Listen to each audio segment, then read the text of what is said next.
as soon as it starts getting to work, as soon as I get going.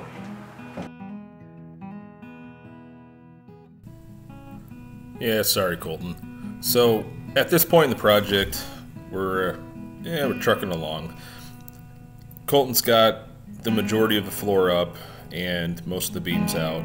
And the focus on the project today is going to be to remove the walls, get the walls taken out, and lower down to where the dirt line's going to be once we begin to bring dirt into the house. Bye, the bricks. Bye-bye.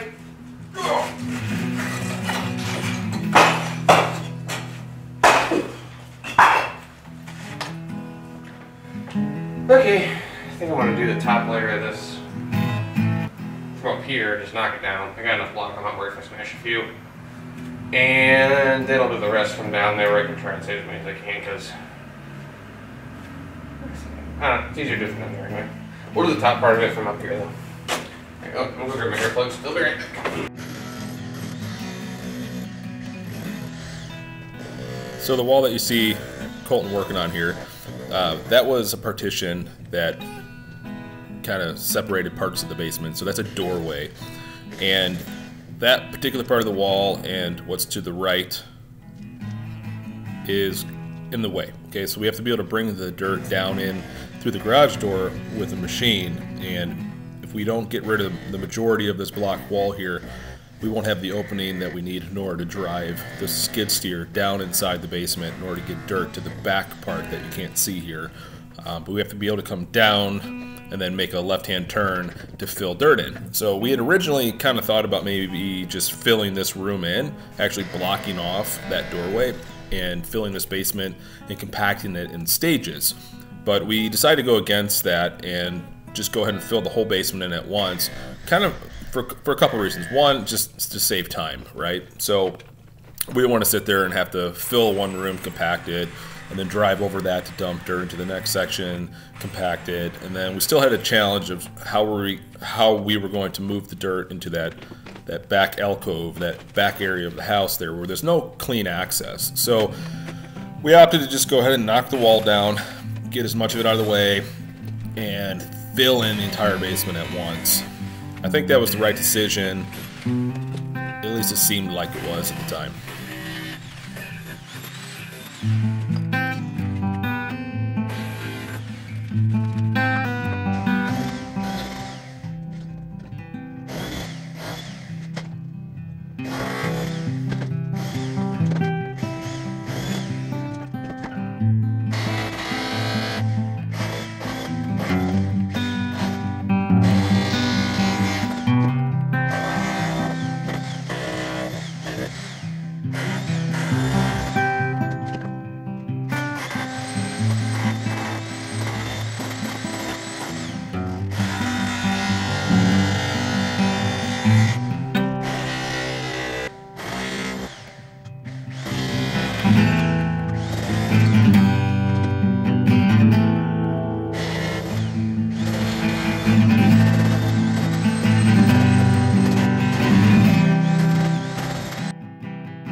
So I guess that's starting to take shape there. You can kind of get an idea now what I was talking about. So next up, we have to shore up some of this brick. I don't really know what this section of brick is missing, like why it's missing, but Colton had previously just put some temporary bracing in there, and now he's going to go ahead and just fill that space back up with brick. Do the best we can to reinforce this part of the house.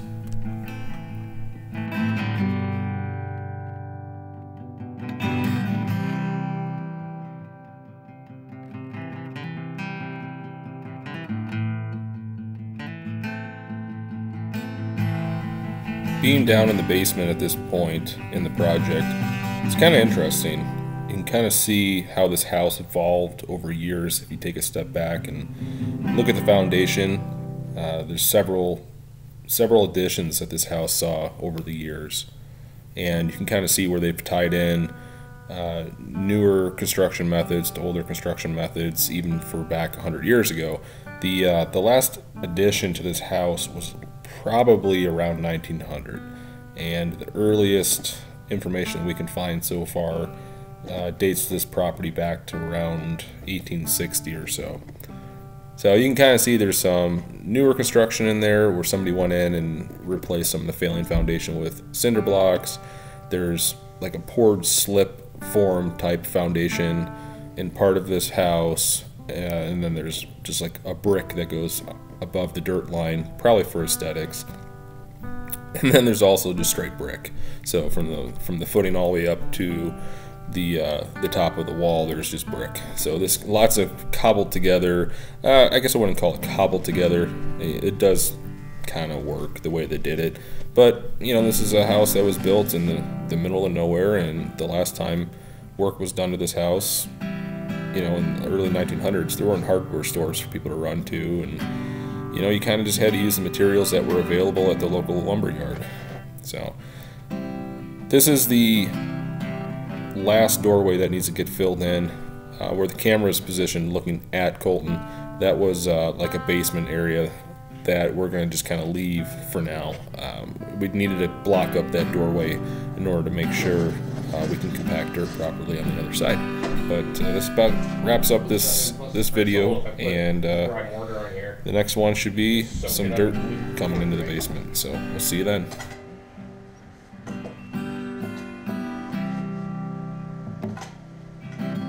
Okay. How's it going? Good going? Get there? Yeah. My favorite thing. I am a terrible mason. People over there are gonna rip me apart for this. Like it's gonna be brutal. It's gonna be bad.